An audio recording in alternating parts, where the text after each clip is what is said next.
For the arrangement shown in the figure the tension in the string is given by। बच्चों tension हमें string में find करना है।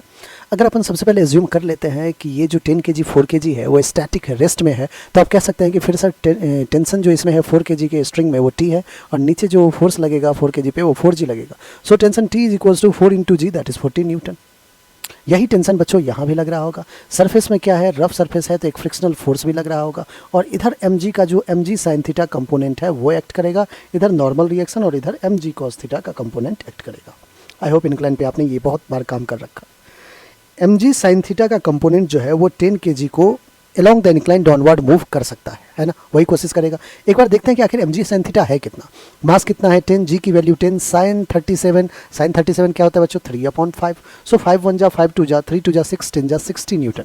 तो mg साइन थीटा का जो कंपोनेंट है वो है 60 न्यूटन। एक बार लिमिटिंग फ्रिक्शन देख लेते हैं कि मैक्सिमम फ्रिक्शन कितना सरफेस दे सकता है, तो कितना होगा म्यू इंटू एन। म्यू कितना है बच्चों 0.7, एन क्या है mg कॉस थीटा है।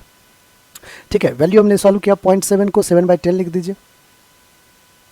0.7 है, इसको अपन लिखते हैं 7/10 इंटू जी विल बी 10। मास कितना है 10, कॉस 37 4/5। आइए बच्चों सॉल्व करते हैं। 10 10 कैंसिल, 5 1 जा 5 2 जा 7 2 जा 4 2 जा 8 7 जा 56 न्यूटन।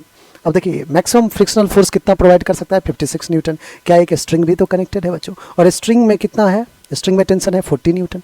तो आप कह सकते हो कि सर मूवमेंट के लिए 60 न्यूटन फोर्स की ज़रूरत है along the incline downward movement के लिए, जिसमें से टेंशन कितना प्रोवाइड कर सकता है 40 न्यूटन।